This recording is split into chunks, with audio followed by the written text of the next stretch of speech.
Howdy, folks. We've got camera. Can you believe it? What a day. What a century. When you've got not only just one way to stream, but 2 or 3 or 5, we've got to figure it out. We appreciate you sticking with us. If you tune into the first quarter, I admire you as a Lacrosse fan. Riley Franco comes away with a face-off. Feel like I can finally breathe now that we've got a visual. This is fantastic. Joe Brennan, Chris Jennings, a fantastic first 15 minutes of lacrosse here in the Hill City. This one has really, really lived up to the hype and the anticipation. Yeah, and these are two teams that they feel like they're the best team in the conference, and this is a great opportunity to show that they are. Voigt, Holman, squeaks through. Vandenberg, pardon me. 4-4 makes it 5-6.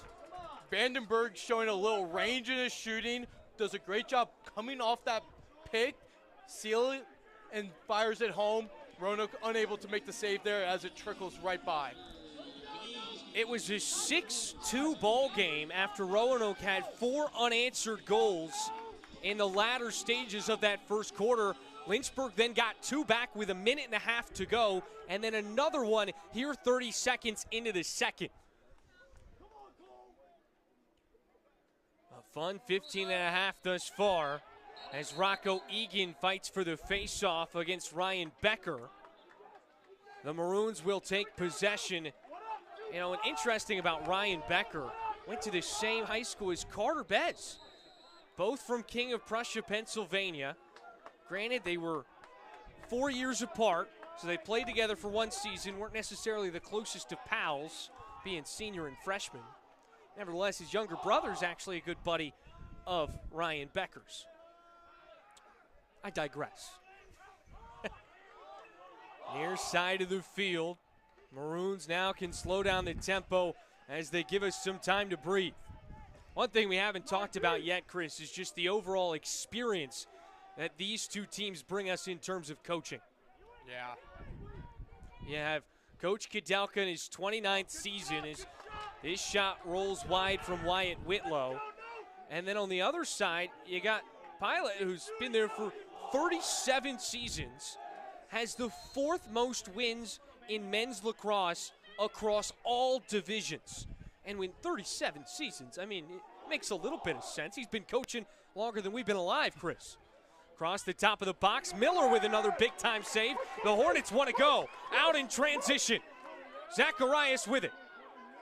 Stutter step, cuts to the inside. What a stop! A beautiful ricochet from Logan Sullivan. I mean, that's textbook defense. It's 2-on-1, and he read the passing lane beautifully. I think that's really what separates good from great defenders. Absolutely, but Roanoke with a costly mistake there, finishing a play on Zacharias away from the ball. Interference gets called, and it ends up biting them in the butt there, Joe. Yeah, that's a big one because Sullivan really changed the momentum right there on that break. Oh, break his ankles. Finn Schmidt just a touch over the top. Snapped him. And Schmidt has one of the quickest steps on this field, probably in the country. When he goes at you, you don't know if he's going top side, underneath, but when you do and you're caught backpedaling, that's not the only defender that is going to happen to this year. No, sir. Jake Rust working on the long pole, Noah Elzar. Holman, split dodge to his right hand, trying to get to his left. Good defense by the long pole, and a physical hit laid down by Grant Voigt. A good goose. Maroons out and running. What a check, Sam Steele.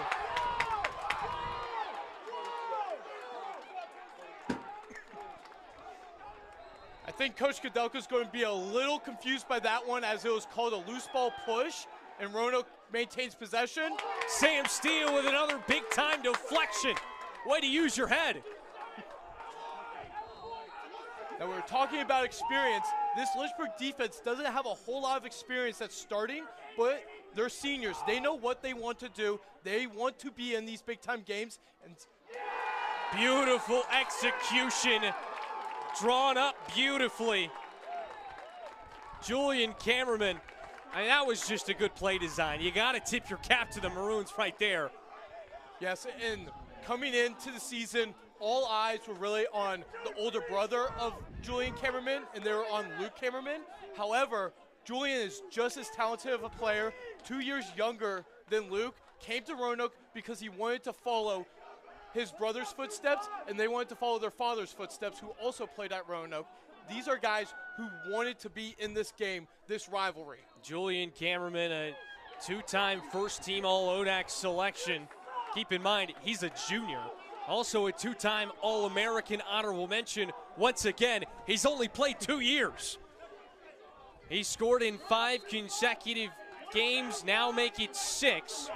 And his older brother, Luke, his second most career points in conference history, and set the ODAC record for assists last season with 177 career dimes. He's up to 195 coming into this contest.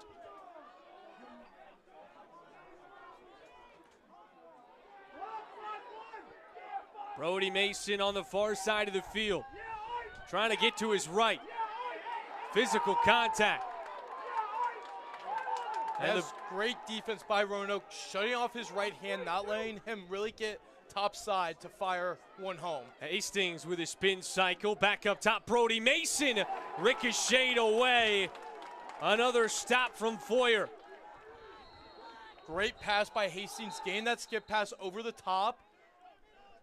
Brody Mason's not a guy, if I'm a goalie, that I want to see his hands free stepping down from 15 out. No, sir. He has a whole lot of juice behind that shot. Lynchburg trailing by 2 with 11:11 to go in the first half.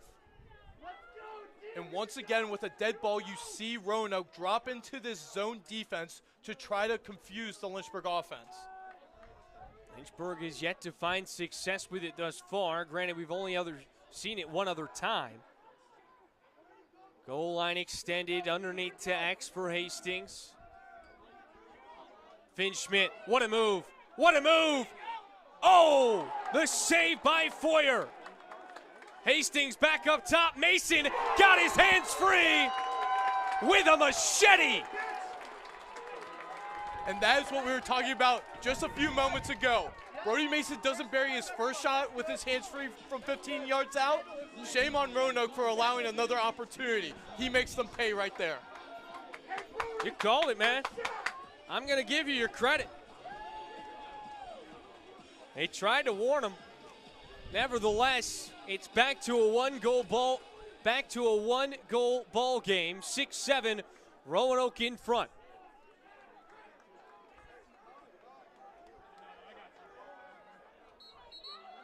Early movement by Frankel. Becker gets the face-off win.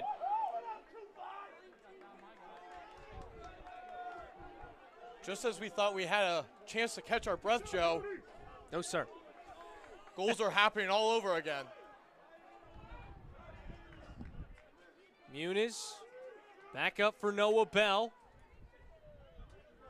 Noah Bell down the right alley, trying to get the angle. Couldn't find it. Far left, 55 on the shot clock. As Docking throws it in for Rieger. Julian Kammerman directing traffic. Over for his brother. Step down. Pates the top right.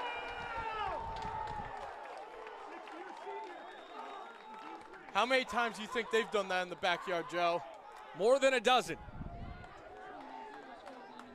And Julian Kammerman makes sure that the track knows that they're here for a long time as he gives them a little celebration. Julian Kammerman has been on an unbelievable tear over the last 5 games. Already 2 goals and 1 assist today. Over the last 6 games, 10 goals, 7 dimes. And we've still got over a half left to be played. Face-off won by Becker. Lynchburg nearly forced the turnover, but Matthew Albertson was right there to scoop it up off the carpet. And it looks like Rocco's stick snapped right in half. This is not a small boys game anymore, Joe. This is ODAC play, Roanoke, Lynchburg, one of the best rivalries in the country. Patrick Cullen driving to his left. Gets switched on with a long stick. Now Julian Cameraman once again will orchestrate the offense. Back to his brother. Shot saved by Miller. Uncharacteristic turnover, really, by Cameraman. I know it's a shot, but putting it right into Miller's stick is really a turnover for him, as such a good player he is. Stick side high, probably not the best place to go with it. Andrew Miller nearly across midfield, then he'll play it across. Miller recorded a goal earlier this week. I told him he reminds me of a defensive lineman when he catches an interception where he just wants to go. I mean, he's not seeing anything but daylight. He just gave me a smile and said, yeah. Yeah, I mean, he's one of the best characters on this Lynchburg team. He loves to have fun.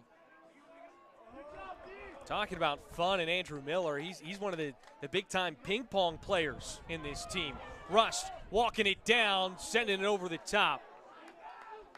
It is Andrew Miller, Parker Seeley, and Rocco Egan that are the three main ping pong guys. I asked all of them who's the best one. They all said they were. 20 on the shot clock. Cutter, Voigt, nearly. Great cut by Voigt. Better feed. Riley Hastings has such great vision. He sees the play before it actually develops, and that is what separates him so much. 15 on the shot clock. Jake Rust wants to go. Met by two Maroons. Now 8, 6, 5. Rust lets it fly. Trail check by Roanoke. And a big-time late hit, but no whistle. That was Riley Hastings laying down the wood on Solomon. Came right as the shot clock was expiring. Officials saw it as clean. And I think that throughout the rest of this game, I think the crowd's only going to get more and more into this one, Joe. 65 on this shot clock. And a great defensive stand from Lynchburg to force the turnover. Parker Seeley not letting anything get past him. Kudelka now right in the face of the official. He is livid.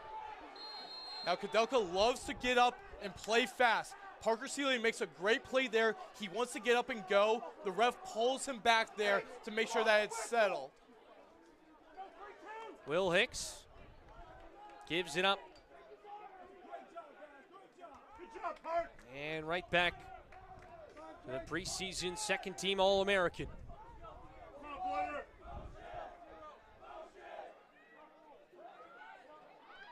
Voigt, another save by Foyer. Hammond comes up with a loose ball. And Voigt's still down. Roanoke across midfield. And he stepped out of bounds. Great job by Finn Schmidt. Knowing that Grant Voigt's behind the play, he can cross the midfield line and does a great job riding him right out of bounds.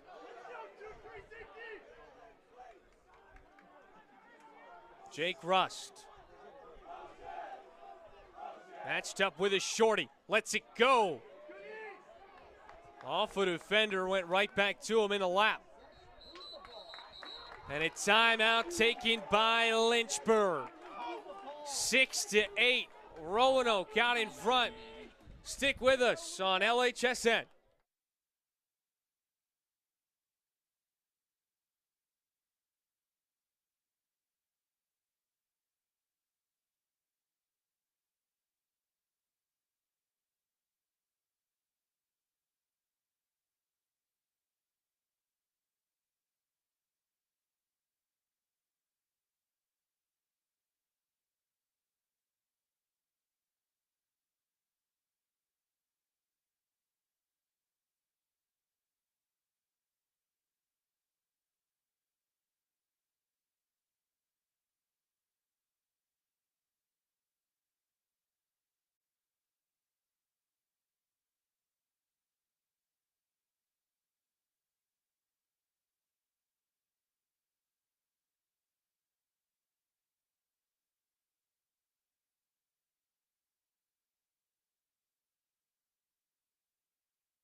6-8, 14 combined goals.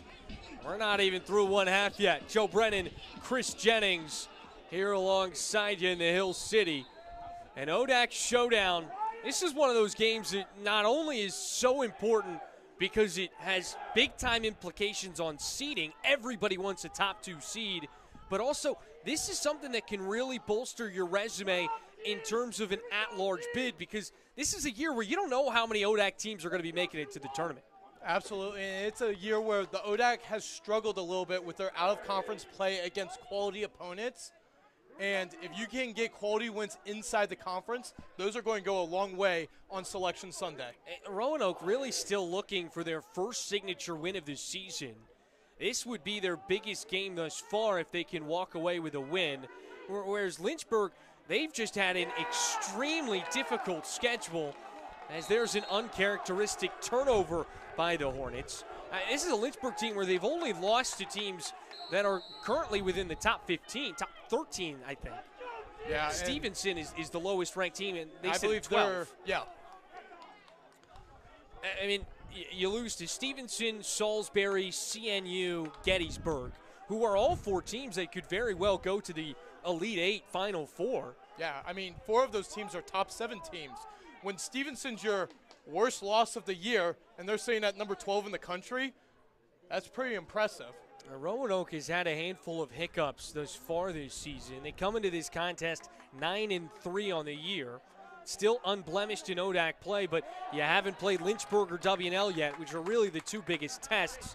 Obviously, you have Hampton City and Randolph-Macon that are somewhat of an echelon just underneath this season in particular. Obviously, we know that Hampton City is a perennial powerhouse in the conference. Yeah, and this is a game that, yes, it has national as well as conference implications, but you go back decades. When you grow up, Roanoke, Lynchburg, that's the game you circle on the calendar because you know it means so much more between these 2 teams.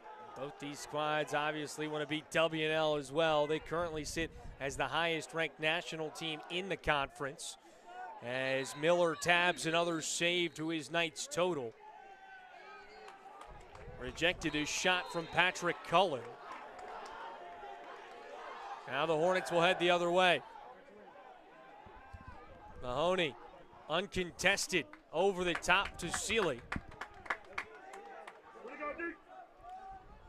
And something that we haven't really had a chance to see so far is people like Parker Seeley, Cole Zacharias, Quincy White really get out in transition, Luke Meadows, and make the opponent pay like they have earlier in the year. Those normally account for 2, 3, 4 goals throughout a contest. That's well said, Chris. Majority of Lynchburg's offense comes via transition. The coaches were pretty adamant about still wanting to keep that pace of play here tonight, despite going against a Roanoke team that really makes their money in transition, just like right here, as Hammond puts it into the turf, goes over the top, and they say a maroon jersey was closest to the ball.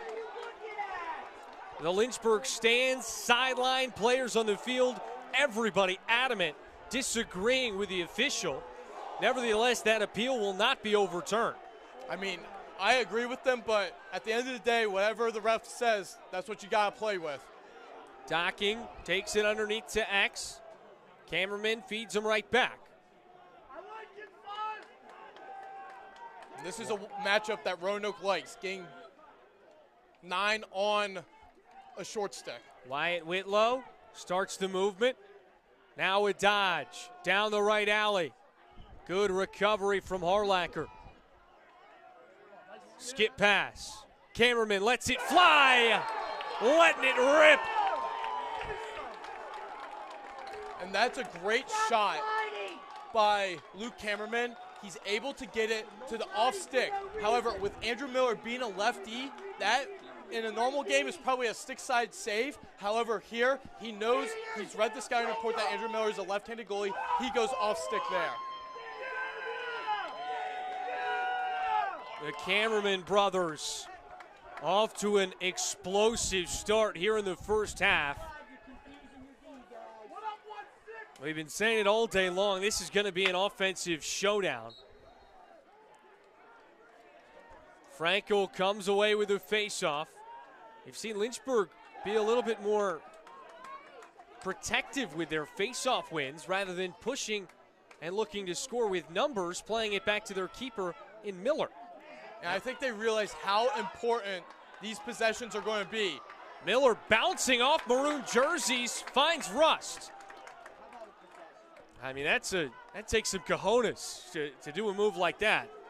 That's that defensive lineman rumbling down the field and not letting anyone take him down right there. Holman onto the crease.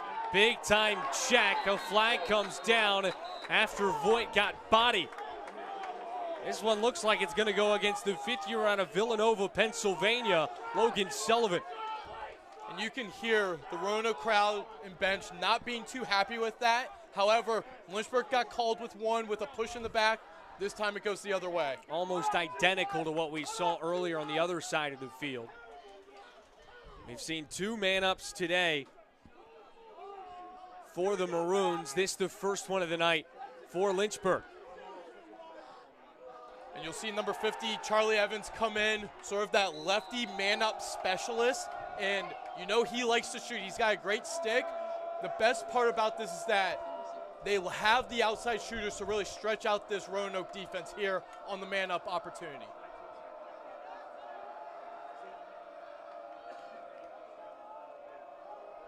Good movement to start off the possession by Lynchburg. Holman underneath for Schmidt.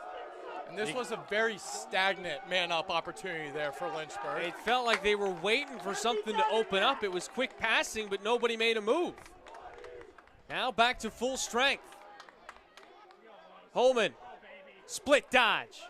Corkscrewing his way down low. 10 on the shot clock. A bounce pass. Rust with 4. It's long. And no reset on the shot clock, so Holman will just toss this one in the corner. I'm not sure if he was aware that the shot clock was at 2.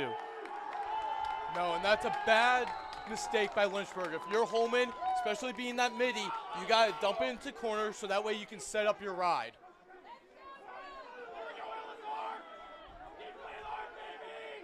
Hammond across midfield. That's too many men on one side.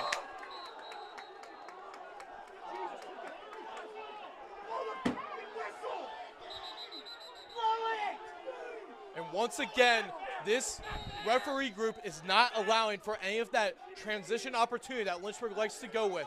Something that I disagree with as a former player. As a referee, you're told as soon as they're ready, let them go as long as there's 5 yards. Yeah, I think you're right. I don't want to.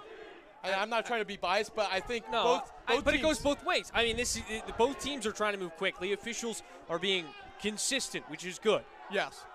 Nevertheless, gives us a chance to breathe overall. Kudelka at midfield. He is not happy. I can't read lips, but I can tell you he's not praying. 12 seconds to go here in the first half. Lynchburg down by 3. We'll take a quick breath.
If you like offensive lacrosse, you're in the right spot. 6, 9, and 12 seconds left to be played here in the first half. The Cameraman brothers leading the way for the Maroons with 7 of their 9 goals tonight. The older brother Luke with 3, younger brother Julian with 4. And now coming out of this timeout, it'll be interesting to see Roanoke, do they drop into that zone defense or not, or do they play man and they're ready for a set play that Lynchburg may have in store here? Well, whatever you got drawn up, you got to make it happen quick. 12 seconds. Rust. Down low for Vandenberg. To the top. Evans lets it go. Can't connect. One more try. Rust couldn't hang on. 6-9 our score at the intermission. We're on pace to have this be the second highest game in the conference this season. I feel like we've got even more in store. Absolutely. This is a game where the second half, there's going to be some more fireworks here. We've had our fair share thus far through 30 minutes of action here in the Hill City. Second half coming up on LHSN. Maroons up by 3.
Hello and welcome back into Lynchburg, Virginia. In the Hill City, it's a high-scoring affair through 30 minutes with the Roanoke Maroons out in front, 9-6 under the lights. If you're just now joining us, well, you've missed quite a lot. Chris, it's been one of the most entertaining games we've seen all season. Absolutely. Right now, this is just a game that two teams really want badly that mean so much more than just a regular season matchup. I mean, you can even just see the physicality on the face-off line. You've got Sealy button heads with Noah Elzar fighting for positioning. Early movement. And a win for Lynchburg and Riley Frankel. And now something that's really big this year that's a new rule change is that on that third violation of a half, it's no longer a penalty. It just means that face-off man cannot come back out and take the next face-off, which is a big thing for this Roanoke team that's trying to slow down someone like Riley Frankel. Without a doubt. Lynchburg struck gold in the first 30 seconds of the second quarter. It was a one-goal deficit after the first, or two-goal rather. It was 6-4 at the end of the first quarter. And Lynchburg cut that deficit in half right away, and Roanoke regained momentum. It hasn't even been so much a game of runs as much as it has just been trading blows back and forth. Right now, the biggest differentiator as Finn Schmidt gets his second of the evening. It's been that 4-0 run that Roanoke went on back in the latter stages of the first quarter. Yeah, that 4-0 run has really allowed them a little room to breathe, but I know if you're the Roanoke coaching staff, you are not telling your team to let off the gas one bit. But as we were talking about earlier, that's a great response by Lynchburg coming out and throwing that first punch of the half. The Hornets have still yet to lead in this contest. They've had a handful of ties, but majority of the way it's been the Maroons. Won by Frankel. 4-on-3. What do you got? Hastings off the deck and in. What a shot, Joe. A magician with the wand. Great job by Frankel, popping the ball right out the front, moving it one more to his lead man, Riley Frankel, and Riley Hastings, my bad, and Hastings takes care of business, changing levels, going on that bounce shot. Hastings' first goal tonight, and within a matter of seconds, it's back to a one-goal game. Lynchburg's thrown the first punch here. How's Roanoke going to respond here?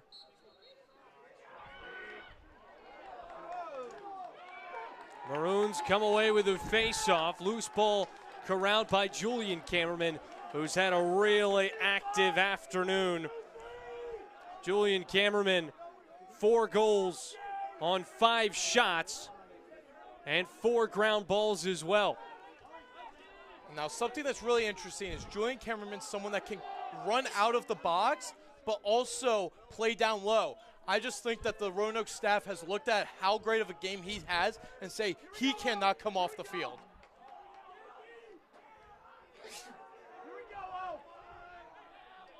Cameraman to the near side for Whitlow. Spinning back, right hand free! Extends the lead. Great response by the Roanoke players with Whitlow getting his hands free, stepping down and absolute earmarked the top left corner there.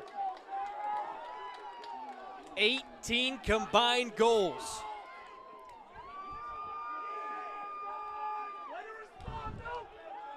If you like defensive lacrosse, I recommend changing the channel. I don't expect it to ramp up anytime soon. Hammond taking the face-off.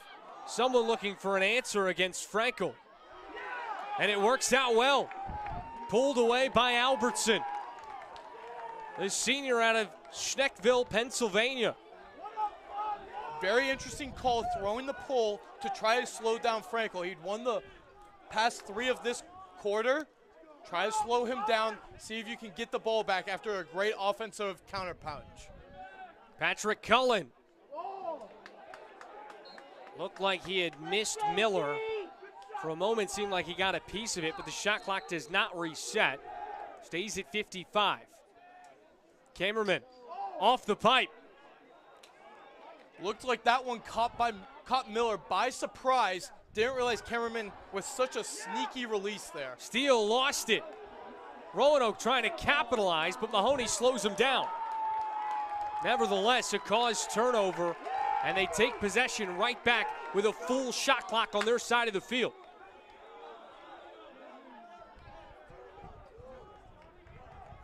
Clayton Buick. Can't connect, off the mark. As we're talking about throwing punches, Lynchburg's got to understand that when they came out through that first punch, Roanoke wasn't just going to be knocked out by that. They're a very resilient team.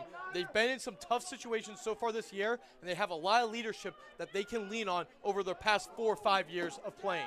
I think what's so important in this kind of game, Chris, is always going to boil down to communication, because we've seen that a lot of times on both sides today. When these teams are getting exposed, is whether it's X-cutters coming from the top, curls around the crease, or late rotations. The vocal leadership on the defensive side is really going to be the difference in this second half. And that's going to be by the goalies on both ends. You have to understand that you got to take control of the defense, tell them where you want these Dodgers going, calling out the cuts, but then the next layer of that is your 3 close D have to be sort of that second man in line. Docking over the top.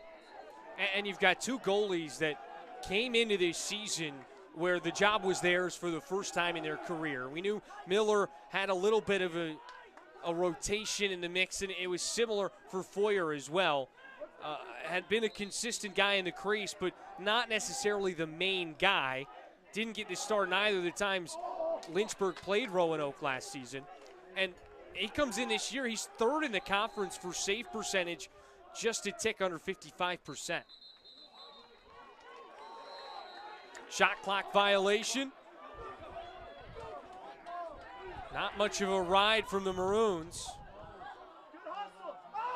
Oh, and a late check while he was on the deck. Luka Docking. A hustle play.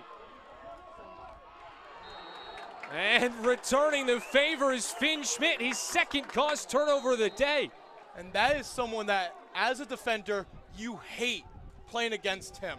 Not only because he's so dangerous on the offensive end, because he is going to absolutely pound your hands on that ride, so that way you can't get the ball cleared. Holman, well up top. Guarded by Schultz. He's got a beat on him. Errant pass, but Jake Russ there to clean it up. Russ with the shorty here. Inside feed, Finn Schmidt. His shot saved by Foyer. Oh, what a hit! Vandenberg laying the wood. And that is some of his box lacrosse background coming out right there. Hastings skip past Russ, step down, saved by Foyer. Now here come the Maroons. Hammond back to Foyer. Julian Kamerman calling for it, bulldozing through Finn Schmidt. Someone like Julian Kamerman has really done everything for this Roanoke team. He's played down an attack, he's cleared the ball, he's taken the wings on the faceoffs. He right now, in my opinion, is their MVP of the game.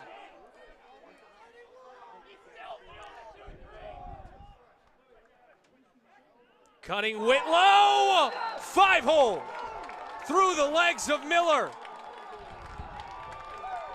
Great. And the Maroons bench goes wild. They know that's a big one. Gain them back up by 3, that lead that they had at halftime, with a really small angle, low angle shot going right through the 5-hole of Andrew Miller there. Hammond once again returns to the center of the field to take the faceoff against Frankel. Coming into this game, he's done a handful of them, but has not really been their go-to guy by any means. He is a ground ball machine, 7th in the conference for ground balls. Really one of the top guys out of non-traditional face-off guys such as Frankel, who's third in that category. Hammond, you see him fight for the loose ball right there. He had 9 ground balls last game. A turnover. Lynchburg gets bailed out right there. Frankel just panics, throws the ball. Hammond's able to knock it down. Frankel does a good job of reacting to his mistake by riding the ball back, so that way Lynchburg gets a chance on offense. Brody Mason forcing him left. He'll take it and retreats, backpedaling to his right hand. Gives it up to Colby Hogg. Hogg, stutter step, spins back. Great defense right there from Kai Hamai. Kai, a member of the U20 Japanese national team, made the 40-man roster out of 216 players trying out in Tokyo. You ever been to Tokyo? I have not. Brody Mason over the top pipe. I hear it's beautiful this time of year. With those cherry blossoms, oh my goodness. It's definitely something. It's probably better I than wanna DC. See. Yeah. Hastings, Beyblade, letting it rip. Great shot by Riley Hastings as he puts one right in that right corner. Big time response from the junior out of Alpharetta, Georgia. His second of the night.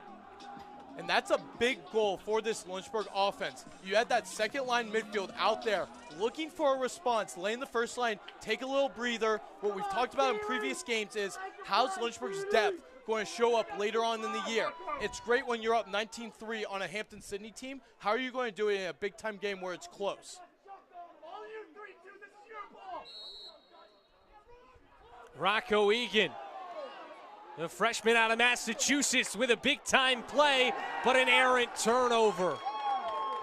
Underhand pass. He got some encouragement from his teammates as he head to the sideline. Every now and then, I shouldn't say every time, every now and then you're going to see a freshman make a freshman play. Absolutely, and he does a great job by winning the ball out front, a hard ground ball with 2 Maroons just absolutely on top of him. But he's able to get it away. However, he does make a pass that he's maybe felt that a little bit of that pressure of a big moment. Step down, Whitlow off the mark. And that's one that I'm sure you do in practice, and you connect on it 8 out of 10 times. But in this kind of situation, it just has a different feel to it.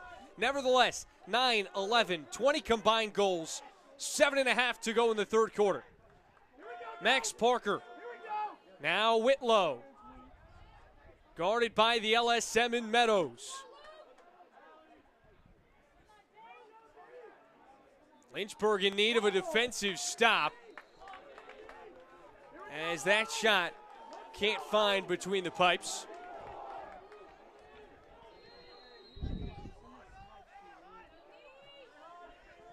Luke Kammerman.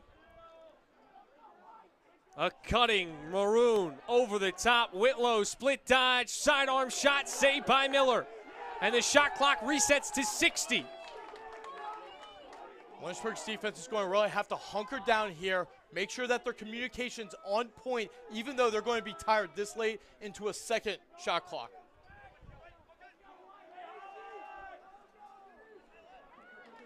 Owen trapped in a straitjacket, and a turnover caused by the Lynchburg defense. Now you want to see what they can do on the move. Parker Seeley in four-wheel drive. Blowing by him, going through him, putting it in. Parker Seeley with a rocket. And a flag down. It looks like there's some extracurriculars after that goal. Unbelievable play by Parker Seeley. You're Roanoke, you're number 8, Evans, backpedaling. You get Parker Seeley coming down like a freight train. That's not someone I'm going to want to step in front of. He does his best, but Parker Seeley's able to create some space and put one in the back of the net.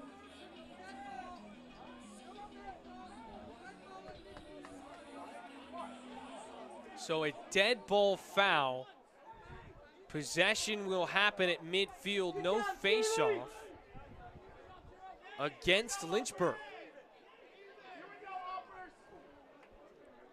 A minute penalty, am I correct? That's what it looks like. I think it was a unsportsmanlike for something that Parker Seeley may have said after he scored there. You don't think he said, I'm just going to stop right there. Patrick Cullen plays it underneath. The third man-up situation tonight for the Maroons. Whitlow spinning back, sidearm, tucks it in. Goal for goal. Just a heavyweight battle right here. Both of these guys throwing punches, both these teams throwing punches back and forth, trying to see who's going to be able to stand the longest and be able to throw that last knockout punch at the end of the game. We still got 21 minutes. I don't see anyone going down anytime soon. Yeah, just a beautiful move, as you can see right there. I'm still keeping track of that ticker. 31 goals is the number to tie or beat for the highest scoring game in the conference this season. 9 more. I think we're well on our way. I think we're going to be there. Flag comes down. Parker Seeley looking for another. Seeley with a rocket! That is number 2. We talked about this in the first half. Lynchburg had really been kept at bay with these transition opportunities. Parker Seeley, I have a feeling, went up to the coaching staff at halftime and said, let me off the chains. I'm ready to attack in transition and make Roanoke pay. And what I love seeing from Seeley, and everybody that's a long pole or just not a traditional offensive player, is he puts it on the deck.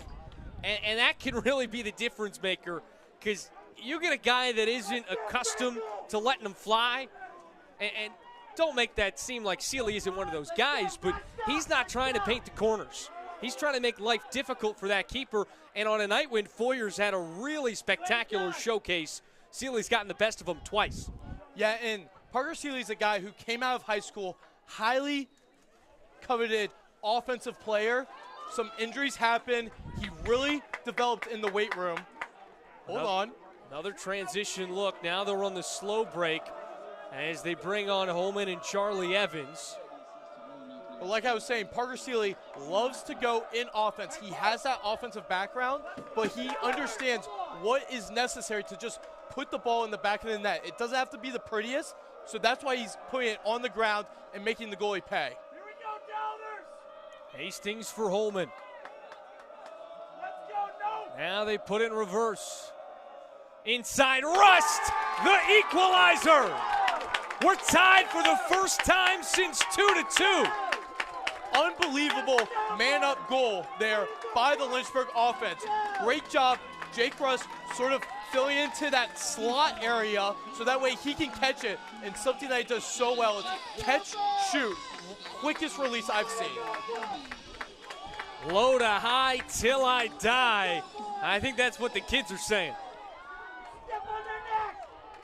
I like that one. You should use that one more often. Hammond and Frankel. An easy win for Frankel, 4-on-3. He'll slow it down. Lynchburg trying to value every possession right now. They have not led tonight.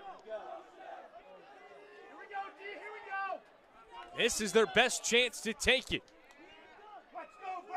Holman wants to dance with Hamai. Doing a boogie. Gets switched on with a long pole in DJ Nolan. Hastings wrap around. Another great save by Foyer. That's an unbelievable job by Foyer, staying big in net and matching stick for stick with Hastings as he's coming around. Oh, ball got jarred free. Maroons pick it right back up, but Meadows not letting him go. Foyer in that first half had 8 saves. Only 6 goals allowed. Well over that 50% mark. And I think if he keeps at that around that 50% clip, Roanoke's going to have a good chance in winning here tonight. Burick runs wide. Clayton Burick with 14 goals, 2 dimes this season. Had a hat trick and 1 assist last game against Shenandoah. But it's the go-to guy in Cameraman, giving the Maroons the lead once again. And that is something that Lynchburg can't let happen. Harlacher does a good job of trying to match feet with him, but Cameraman's just a tad quicker, able to come around the net full speed. Lynchburg's got to be able and be ready to slide right there. Something you talked about earlier, that communication component. We saw it right there late in the game, might be a little tired, slips right there. His 4th goal of the contest matches his brother's total. A combined 8 goals for the Cameraman brothers. Frankel thought he had it. Ripped away by Brader. Sealy with a trail check. Gets it through. Great save by Miller. Another offensive putback. This time it's Brader with his first goal this season. And it comes off a deflection. That's an unfortunate one for Andrew Miller. He was really starting to find his rhythm here in the second half. Doesn't control the rebound. Something that you see a lot in hockey is when you don't control the rebound, or really maybe you don't make a clean save, but you really direct it somewhere else. He doesn't do that. Comes back to bite him in the butt. The second time tonight we've seen a putback goal from the Maroons. Right now that's the difference maker. Ball finds its way to Hammond. In the air, you don't see that too often. Logan O'Sullivan plays it back to Foyer. Advance to Bruick.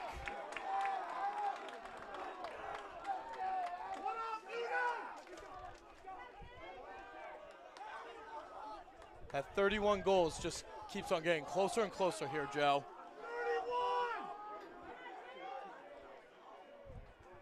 I think one thing that makes this Roanoke team so special is the cutting and the movement off ball. You don't see anybody stay in the same spot for more than 3 seconds. And that's what we were talking about at the beginning of the broadcast, is that assist. They lead the country in assists. They are always looking for one more. Always looking. Luka Dockin finding it right there. The ODAC leader in goals gets his first of the night, up to 36 on the season. He's the guy that had 2 goals against Lynchburg in the ODAC semifinal, 3 goals in their regular season matchup. Quite familiar with putting it in the back of the cage against the Hornets. And just after we got tied up, another 3-0 run from the Maroons to reclaim the momentum. And it's all been done at the face-off circle. Nevertheless, Frankel with a big-time win right there. Yeah, whoever's really controlled the face-off circle for the game has had a great chance of taking that lead or counter-punching the opposing team. Great move, Vandenberg! A bullet! That's a classic Vandenberg move there. Being inside tight, able to finish, a little different than that stretch shot that we saw earlier in the first half. Vandenberg with his first of the night. Brings it back down to a 2-goal deficit.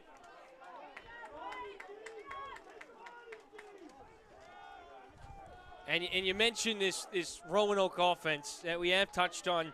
First in the nation in assists, second in scoring offense. They're also 10th in shot percentage, but I will say Lynchburg is 4th.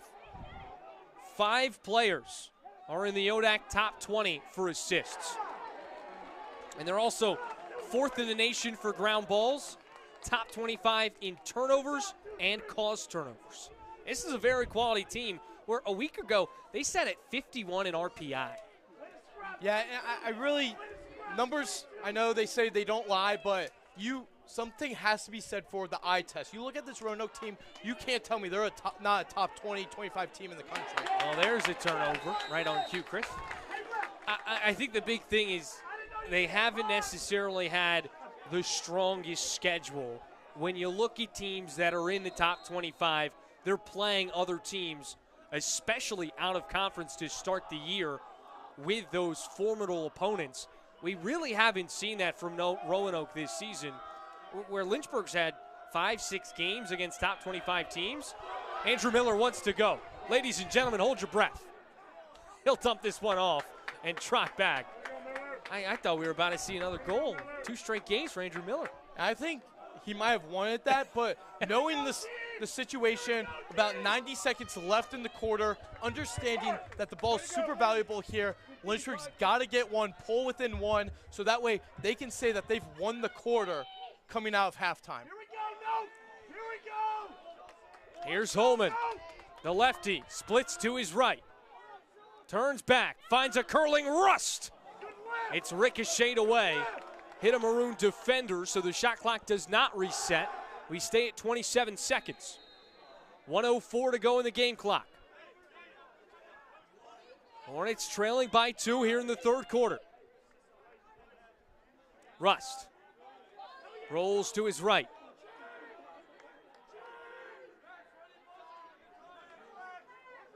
Now from exits Hastings. Vandenberg took a tumble and he's down hard.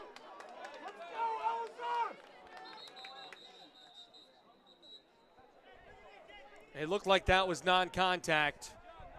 We're going to step aside. 13-15, Maroons out in front.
And we welcome you back in. It seems as though it was just a cramp. We won't speculate, but that's what it looked like.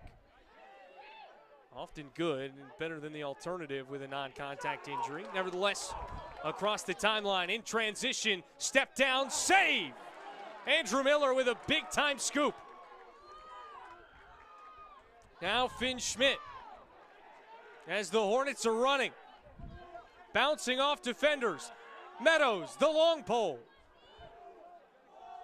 Good pass for Hastings as the clock expires. Shoots it wide. And we've got a 2-goal game with 28 combined headed to the fourth and final quarter.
13-15. Maroons up by a pair in a conference clash. Two of the three remaining undefeated teams in the Old Dominion. Someone's going home with an L. Lynchburg sitting at 13th in the nation. The Maroons right outside the top 25 receiving votes. A win here tonight would certainly throw them into the mix. A battle at this circle. Won by the Maroons. 4-on-3. A pass just a touch outside. A good recovery. Docking shot. Rejected by Miller. Now Mahoney out and going. Kicks over for Seeley. Pumps the brakes. Great job there by Seeley and Mahoney. Gain the ball across the field, but slowing it down. Understanding 15 minutes left in the game, not in dire need, but understanding that the ball is super important here. Got to come away with a goal to pull this one within one for the Hornets. Holman matched up against Hamani. Gets his step down the right alley, rolls back to his dominant hand. Skip pass with a blast. No! They say it bounced down from the top pipe, didn't go over the goal line. That's the second or third time we've seen that from Lynchburg tonight. And all of those shots have been by Jake Russ. He's beating the goalie, just unfortunately the goalie's best friend is coming up big for him. The pipes have been friendly to the Maroons tonight. And so have the Cameraman brothers with 8 combined goals, over half of their offensive production. Whitlow taking it down the alley. Gets switched on with Mahoney. Patient offense from the Maroons. Shot clock at 30.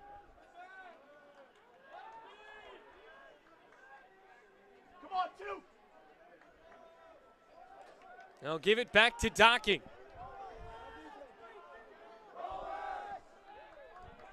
Cameraman working on a shorty. Well high. And a diving play made by Miller to win possession.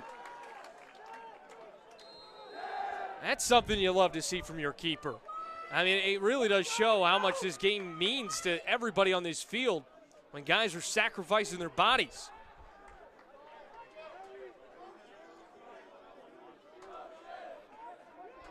And if Voigt sees this, he's got Holman. They've got a little 5-on-5 action. Step down with a blast!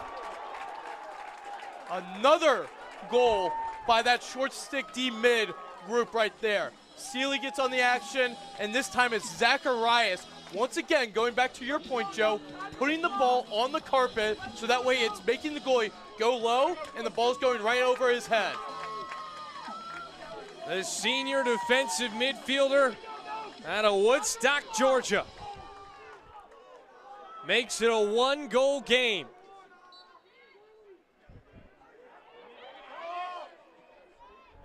Big win at the face-off circle by Frankel. Seeley with possession. Will let Rust and Holman come on.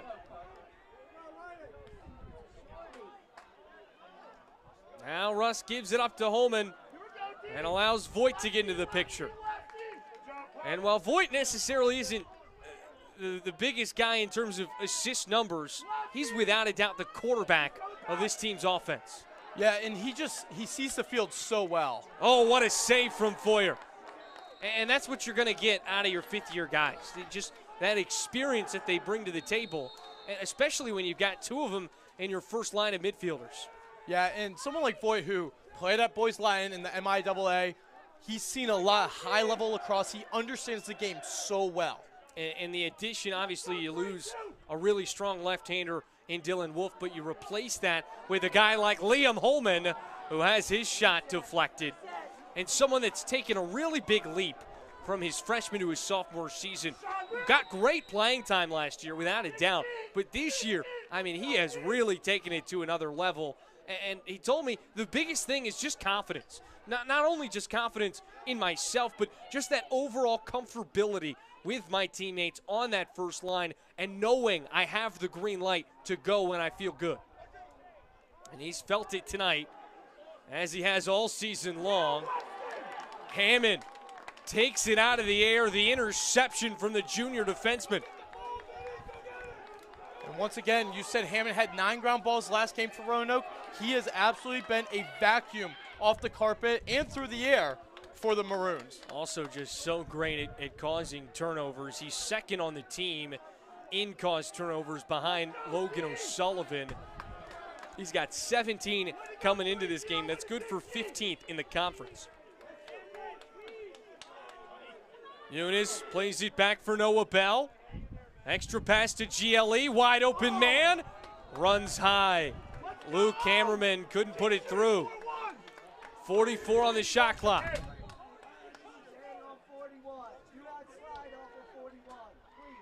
Julian Cameraman dancing around Meadows. Will it stand? A flag came out and also looked like he was right on the crease, but he got it. A big-time goal. His 5th of the night, the 9th for the Cameraman brothers.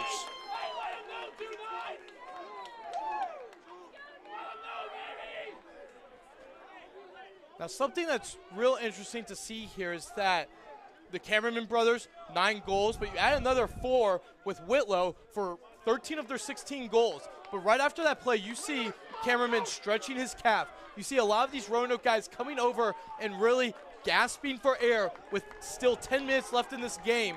They have done a lot through that first 6 guys on offense. How long can the Cameramans and Whitlow sort of push this Roanoke train to the finish line? So the penalty was on Meadows with the trail check. It's waved off after the goal. Frankel gets sandwiched. Kudelka's irate. And it's a Hornet turnover. I mean, we've seen a passionate Kudelka all season long. I have not seen him have as many conversations with the officiating crew as we've seen tonight. Yeah, and he just was really unhappy with that hit coming up high on Frankel's neck with the hands separated. I mean, ref didn't see it, but you could have argued, and I think Coach Kudelka did, that should have been a locked-in penalty for a high hit. Maroons with a 2-goal advantage and 9.5 left to be played in the contest. Shot clock at 40. Cameraman against Harlacher. Great defensive stand. Forces the pass to the far side. Now Whitlow against Steele. Taking him to X. Cameraman naked on the doorstep but couldn't reel in the pass.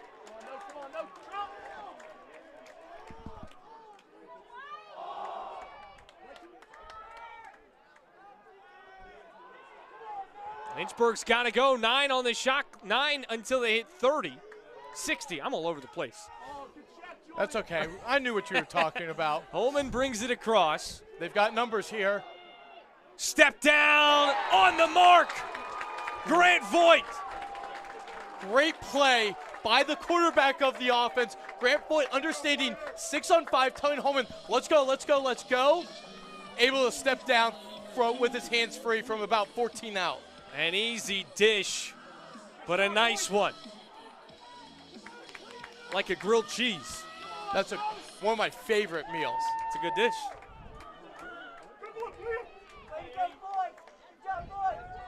15-16.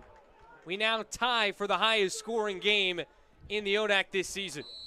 Still half of the fourth, over half the fourth quarter It's remaining. Still early in the year, but I'd be surprised if this one doesn't stay towards the top.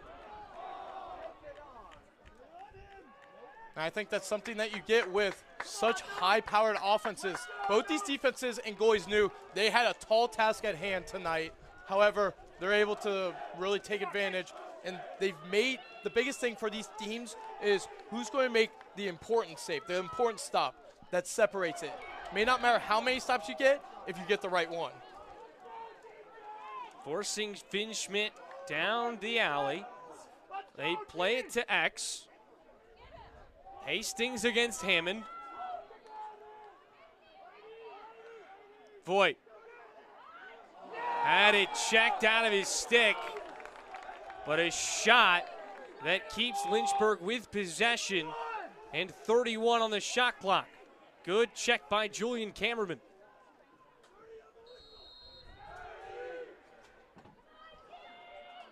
Wrap around, off the mark.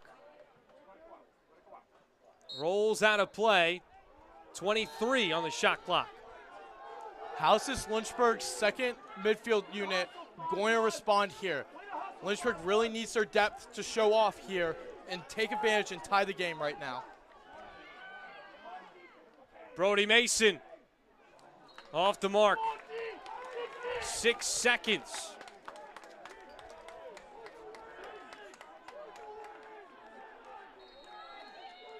Gotta move quick.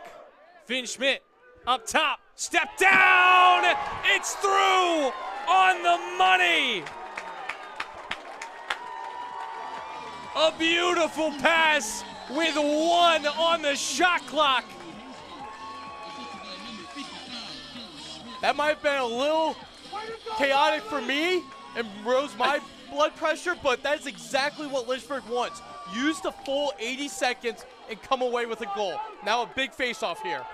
And their third or fourth shot on that possession as well. And you talked about having your second line of middies in there. Why not use the attackman? Finn Schmidt with the assist, Hastings with a goal. 16-16, our third tie tonight. Lynchburg yet to lead. That first line of middies back in the contest. Let's go. Move the ball, Bear. Move the ball. Let's go. Let's go 3-2.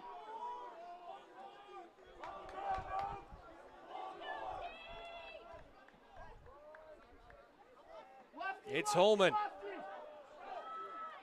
Schultz daring him to go right. Gets pushed to the deck. A fight for the loose ball won by Lynchburg. Hastings lets it go. Lynchburg leads for the first time tonight. How about the confidence out of Riley Hastings? He had Spencer Vandenberg right on the doorstep. Someone who's normally a passer. After that rocket of a shot to tie the game, he puts things into his own hands and fires it home.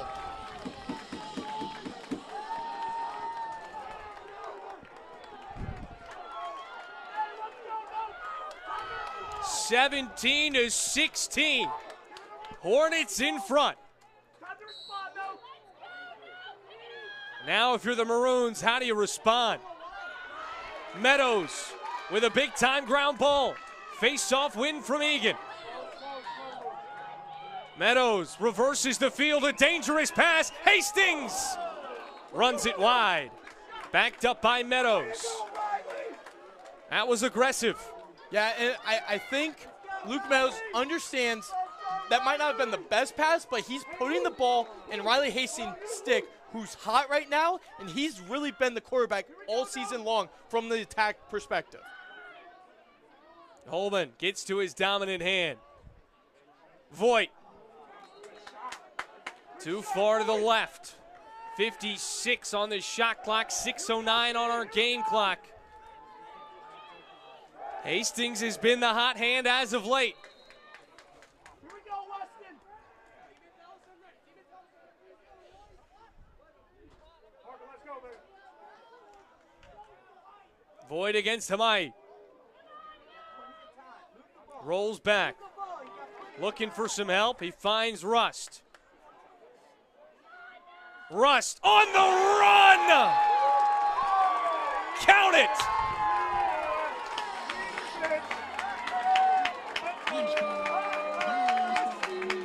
Big-time players make big-time plays. And that is what you need. Roanoke's gained the production out of their second team All-American. Jake Rust says, I may not have as many goals, but I'm going to score one that may be the most important of the entire game. Stretching that lead into 2 is massive for the Hornets as Roanoke takes a timeout here. Timeout taken by the Maroons. Rust, second in the conference for goals this season, adds to his total. Lynchburg up by a pair, 18-16, 5:47 to go.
If you're just now joining us, where have you been? 18-16, Lynchburg took the lead for the first time tonight at 17-16. And preseason second-team All-American Jake Rust added to the total to go up by a pair with his third goal tonight. He leads the Hornets with a hat trick. 5 other Lynchburg players with 2 goals. For the Maroons, it's really been a 3-headed monster of an offensive attack with the Cameraman brothers, Luke and Julian, alongside Wyatt Whitlow. Those all together with 13 of the 16 goals for Roanoke. Julian leads that crew with 5 goals tonight. Let's go. Move the ball. Move it. Here we go, D. Julian with 13 goals in his last 6 games. Finn Schmidt just over the top pipe. And if you're Lynchburg, you can slow it down a little bit here, Chris. But at the same time, we've seen goals scored in bunches so often tonight, and at no point you can really feel safe. Finn Schmidt can't reel in the pass. A great check by a maroon jersey. Now on the doorstep, Hastings once again. A hattie for Hastings. Second Lynchburg player with a hat trick tonight with Jake Rust. Unbelievable job, but something that's really been the key today is you talked about Roanoke, 13 goals out of 3 players. Lynchburg's got 2 guys with hat tricks and then another 4 guys with a pair of goals themselves each. That is a huge job showing the depth in this Lynchburg offense. 19-16, 4:55. It's been a bad night to be a goalie. Both have been pelted with shots. What a battle here at the circle. And a great pickup. A big-time hit. Multiple flags. Laundry all over the field. Roanoke doesn't like the call. Why don't you sit down? Yeah, your son goes to a 99% acceptance rate school. Sit down, bud. Sit down. Yeah, quiet down there. You're awful quiet, big mouth. Yeah, you're awful quiet, big guy. All right, yeah. Yeah, big guy wants to go to McDonald's. Now, a question I have for you, Joe, is that this Lynchburg group has been in tough games. They've won a lot of these over their careers. This Roanoke group, however, a lot of seniors, a lot of 5th years. It's been since 2018 since the last time they've taken down the Hornets. Wow. At what point does doubt start to creep into their minds? I know 439 is a lot of time, but was that penalty maybe a little frustration that once again the Hornets find a way to take the lead and now they're expanding on the lead? I understand that perspective of a frustration foul, but I think it's been consistent all night. I think this has been a hard-nosed, very rugged game, especially one that has 35 goals. Oftentimes it's going to be, not a whole lot of contact. If you got 35 goals, you got one team with, 30 and one with 5. This has been back and forth physical play. We've seen a whole lot of emotion as well, whether that be from the crowd or the players on the field. It's an alumni contest. You had the 2015 and the 1999 team recognized at halftime. Underhand shot sent the other way. Hastings there to back it up, and the shot clock resets. Lynchburg trying to use the time. And that's a big one because they have an opportunity to really put this under 3 minutes here. But big crowds tonight for both sides, and you've got a passionate fan base of former players that know what this rivalry means. And that certainly adds to it when you're a player and you can feed off the crowd. 3.5 to go. Roanoke trailing by 3 in dire need of a big-time play. Good job, Schultz. Schultz across midfield. They put in their go-to man in Cameraman. Now for Docking. 2 long poles come.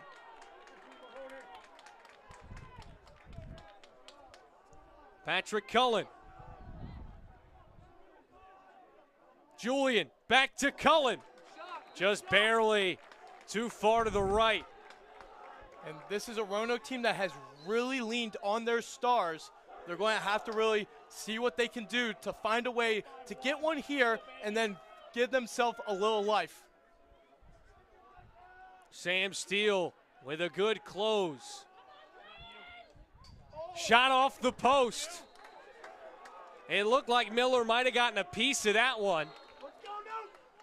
Shot clock resets nonetheless. Right on the doorstep. What a big play by Miller. Once again, recovered by Roanoke. Flags come out after the penalty on Mahoney. Maroons still looking for it. Docking wide. And with 2:21 on the game clock, the Maroons now go into a man up. Their 5th of the night.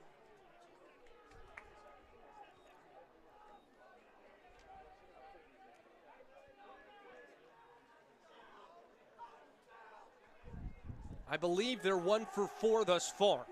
This is a team that converts on power play opportunities 39% of the time. Cameraman underneath for Docking. To go back to your point, Joe, like this is where the communication is really important. Can Lynchburg get the key save? You were saying?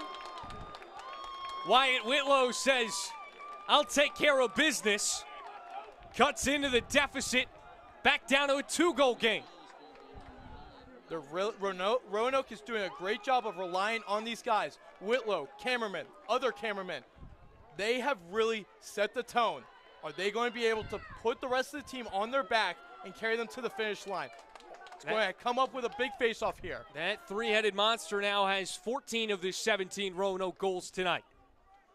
Big face-off. Roanoke trying to seize momentum. Anybody's ball.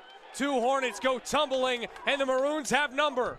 Julian Cameraman walking it down, trying to run through Seeley. What a great defensive play.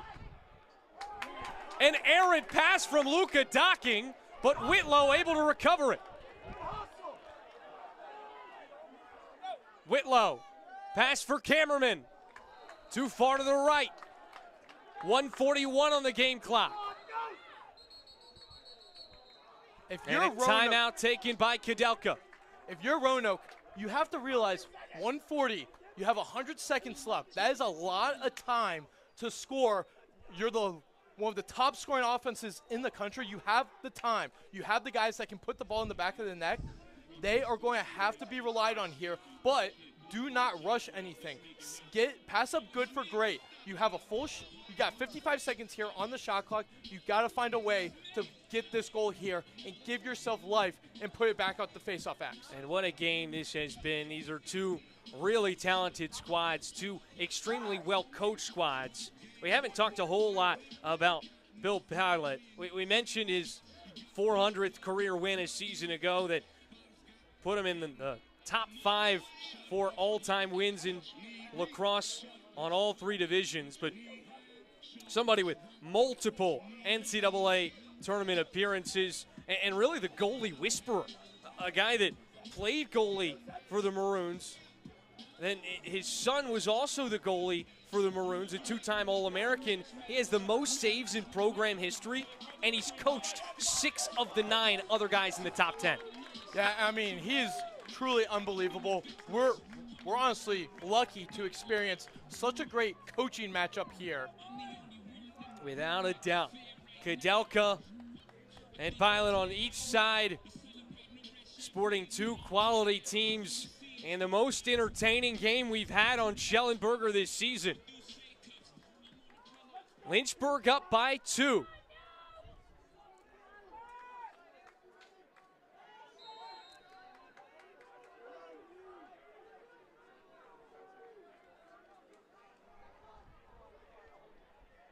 Buick spinning back right hand off the mark. They'll say that Whitlow got there first. Cameraman reverses the field. A physical drive and a stick save by Miller. 1:20 to go. Julian Cameraman will take it from X. Matched up on Meadows. Whitlow once again down low, won't go.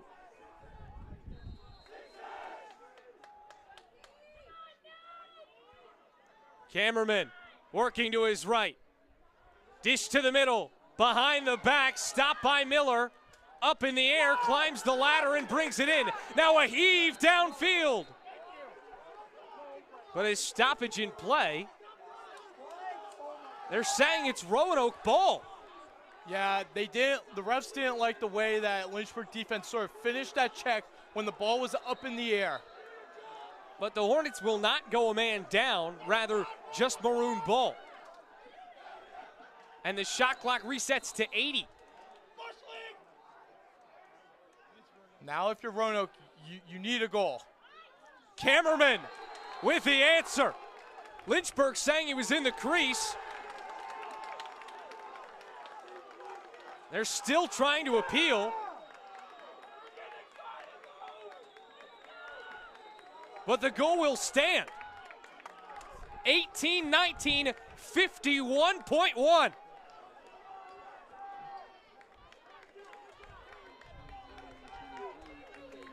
A nail biter between 2 of the ODAC powerhouses, battling for a signature win.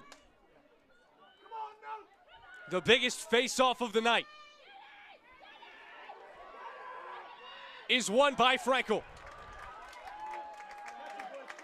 Seeley's got to get this into the box so they can call a timeout. They're just trying to burn as much clock as they can. Coach Kudelka's going to be ready. He's right next to the official, getting ready that if he needs to call a timeout, he will. Vandenberg dancing around defenders. Over the top to Finn Schmidt. Able to recover. Goalie's out of the cage. Finn Schmidt's not focused on adding another one to his total. He wants to walk out of here with a W. Hastings walking it down. And a timeout taken by Lynchburg with 1 second. They were about to walk out of here with a victory. They're going to make us wait for it. I think the celebration's starting over on the track for the Lynchburg side.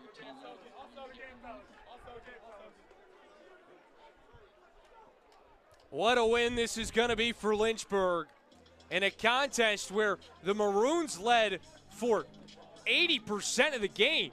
Lynchburg took their first lead at 17-16. Yeah, and something that we talked about earlier in the year, Lynchburg got punched in the mouth. They weren't really able to respond. Today, they got punched in the mouth multiple times, and they clawed their way back. They clawed their way back to tie the game up multiple times. Never was a chance to take the lead until Riley Hastings' 17th goal of the afternoon for the Lynchburg Hornets. And since then, they haven't looked back, and they're going to come out of here on a great night and to be a Lynchburg Hornet. The Roanoke sideline is stunned.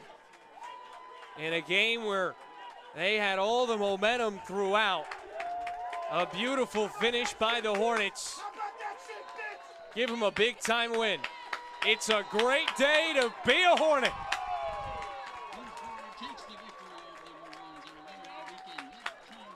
19-18 our final as they bombard the keeper in Miller, who really did have a spectacular performance tonight. Great game for a great conference. That's something that really grows the game here. And I have a feeling that these two teams may see each other once again in the ODAC tournament. Oh, without a doubt. Right now, it looks like these two have a date set for the semifinal and a rematch of last year's semifinal. But in the meantime, Lynchburg improves to 4-0 in the conference, 7-4 overall. Roanoke drops to 5-1, handed their first ODAC loss of the season, and 9-4 on the year. Well, that should do it for us. We appreciate you sticking with us. If you were here in the first quarter, you're a true fan, as we had issues with our video technology, but our smart staff of Micah Adams, Josh Smith, Eli Schilling, Ethan Morotsky, Jonathan Faust. I mean, we had all hands on deck. So credit to them. We thank you for spending your Saturday night with us here in the Hill City. Till next time, have a good one.